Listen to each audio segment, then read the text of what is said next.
Keep it fresh, keep it local. Celebrate the heart of the community focal. From veggies to honey, there's so much to see. The Farmers Market Podcast is the place to be. Great day, everybody. Welcome back to the Farmers Market Podcast. I'm your host, Stefan Holt. This podcast is your go-to source for fresh local finds and community-driven events.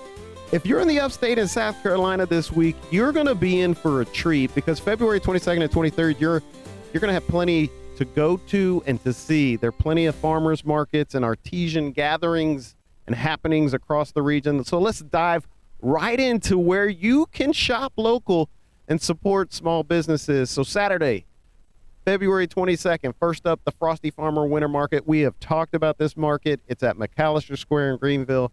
From 9 o'clock to 1 o'clock, you can browse more than 100 local vendors offering fresh produce, goods, and handcrafted items. It's an indoor market, so no need to worry about the chilly weather. Just come ready to shop and support local businesses. Now, if you're looking for a full-day shopping experience, you'll want to head over to the Small Vendor Saturday at the Greenville State Farmers Market on Rutherford Road. This market runs from 8 o'clock to 6 o'clock and features a wide variety of vendors showcasing everything from fresh food to unique crafts. So if you're in for the big one, those interested in the home and garden motif, you're not going to be let down by going to the Southern Home and Garden Show at the Greenville Convention Center. It is open both days, Saturday and Sunday from 10 o'clock to 7 o'clock. It's the perfect event for discovering some local artists, craft people, and specialty food vendors, while also getting some of those cool ideas for your home and outdoor spaces. Now, Sunday, remember that Southern Home and Garden Show is still happening at the Greenville Convention Center, but if you want to cozy up for a Sunday afternoon market experience, you could visit the Winter Market in Welford, South Carolina from 12 until 4 p.m. Come rain or shine, you'll find a mix of local vendors, crafts, and seasonal goods to enjoy. So why should you visit these markets? Well, let me tell you, farmers markets aren't just about the food. They're about community. They're about local, and fresh. Whether you're stocking up for those ingredients, those fresh ingredients that you love, or picking out unique handmade items, or just enjoying the atmosphere, these events are a great way to support small businesses and local artisans. So mark your calendars, grab a friend, even if they don't want to go outside, and make a plan to explore these fantastic markets this weekend. For more details and updates, you can visit thefarmersmarketpodcast.com and be sure to subscribe for weekly highlights on local markets near you. Now, stay tuned. We've got a lot in store for you today. We've got 7 garden tips. Well, it's the garden tip of the week, but it's 7 things you should be thinking about this mid-February for your garden. And then, of course, I've got to mention we've got a special way that you can preserve your family recipes for generations to come. So stick around. I'll see you after the break.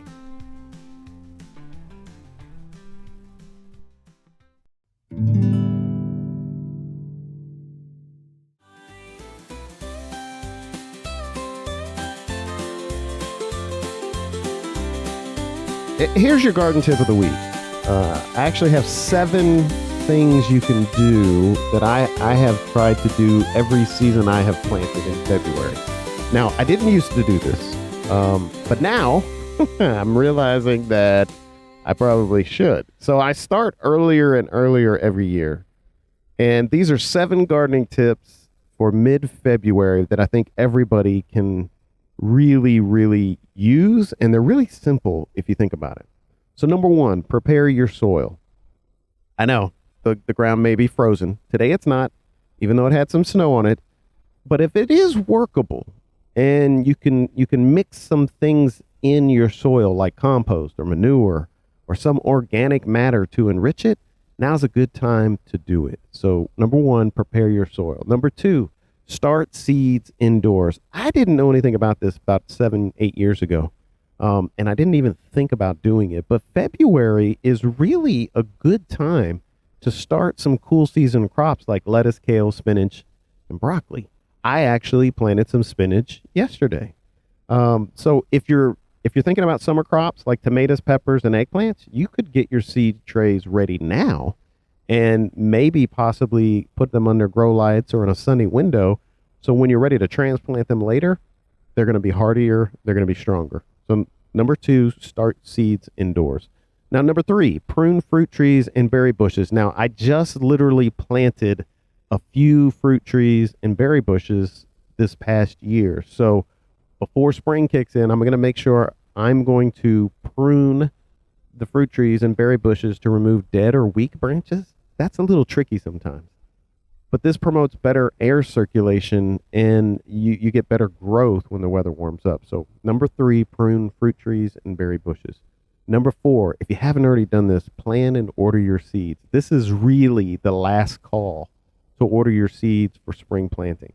Check your local extension, seed catalogs for the varieties that do well in this region. I've kind of mentioned a few. Consider some heirloom varieties, maybe. So number 4, plan and order your seeds. Number 5, think about the pollinators.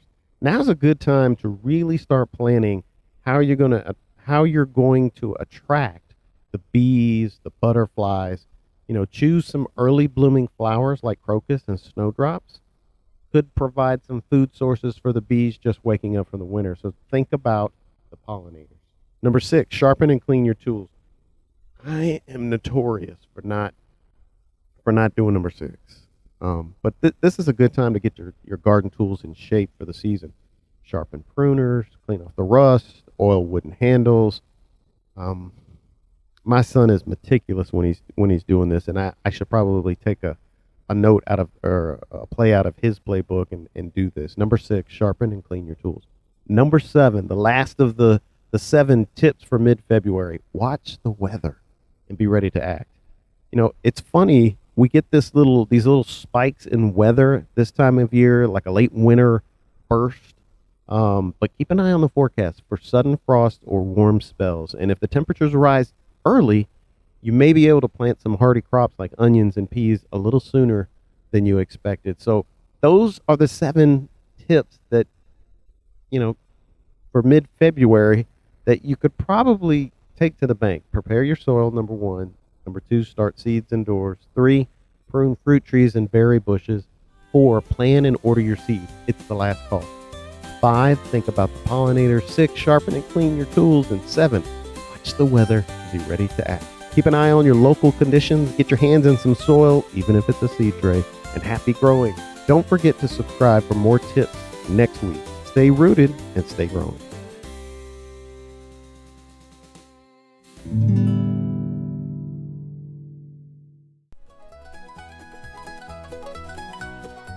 Welcome to this part of the podcast that we like to call Farm to Table, where we celebrate fresh local ingredients, home cooked meals, and traditions that bring us together. Today we're diving in to something special.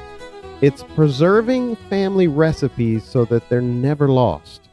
Now we all have that one legendary family dish that's passed down through generations, but sometimes, far too often, these recipes only exist in our memories, or they're fading on index cards tucked away in the kitchen cabinet. That's where OurRecipeTree.com comes in. It's a digital platform where you can store, share, and pass down recipes for future generations. That's a pretty amazing thing. OurRecipeTree.com. It's like social media sandwiched with social media. Did I say social media twice? It's like social media sandwiched with your family's recipe book, pushed together and thrown up on the cloud. That's really what it's about. So how can you start your own recipe tree today? Visit thefarmersmarketpodcast.com and click on the link to OurRecipeTree.com. Add your family's recipes. You can upload photos. You can type them out. Even record videos. Now imagine that. You're flipping through and your children are flipping through and your great-grandchildren are flipping through ourrecipetree.com and they see your recipe with a video of you talking about where this recipe came from and telling how to make it. Preserve the stories, because recipes are more than ingredients. They're memories. I have a vivid memory of blackberry cobbler. I love blackberry cobbler. My grandma made blackberry cobbler. So invite your family and friends to contribute. Print a family cookbook, perfect for gifts and reunions. And why does this all matter? Because like I said, food is history, culture, and love passed down through generations. Saving recipes ensures that the flavors and the stories aren't lost. So think of a recipe that means the most to you and add it to ourrecipetree.com today by clicking the link on the farmersmarketpodcast.com website. I guarantee you, years down the line, when you have forgotten that recipe, you will be thankful that you remembered to put it on ourrecipetree.com. That's it for this farm to table segment. Remember, every recipe tells a story. Let's make sure those stories live on. Subscribe, share, and start preserving your culinary legacy today. And that's a wrap, folks. We made it together through this episode of the Farmers Market Podcast in good spirits, a little humor, and lots of information. Thanks for tuning in to today's episode of the Farmers Market Podcast. If you've enjoyed our segments, whether it was the market highlight of the week, that you had an itching to shop local, you're officially part of the freshest crew around. You can catch every episode at thefarmersmarketpodcast.com. It's like visiting a farmer's market without the early wake-up call or the accidental tumble of tomatoes. We're also hanging out on Facebook, where you can find us at facebook.com, Farmers Market Podcast. Follow us, share a comment, or drop a photo of your latest market haul.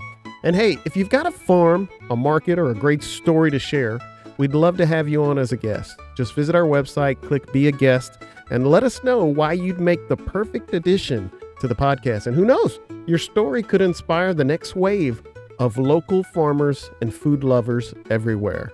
All right, that's it for today. Thanks for listening. And remember, here on the Farmers Market Podcast, we keep it fresh and keep it local. See you next time. Strolling through the market, it's a beautiful day. Fresh picked produce just a step away. Meat and dairy from the farm to your plate. Homemade crafts that are truly great. Keep it fresh, keep it local. Celebrate the heart of the community focal. From veggies to honey, there's so much to see. The Farmers Market Podcast is the place to be. Learn about the farmers and the seeds they sow. The beekeeper's secrets and how gardens grow. Homesteading wisdom, tips galore. Every week, there's always more. Keep it fresh, keep it local. Celebrate the heart of the community focal. From veggies to honey, there's so much to see. The Farmers Market Podcast is the place to be. The cluck of the chickens, the buzz of the bees, fresh air and sunshine, it's all you need. Connecting with the farmers, the crafters too. Every episode there's something new. Keep it fresh, keep it local. Celebrate the heart of the community focal. From veggies to honey, there's so much to see.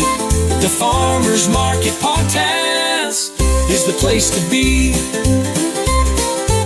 So grab your basket and come along. Tune in each week for the freshest song. The Farmers Market Podcast, it's where you'll find stories of the land.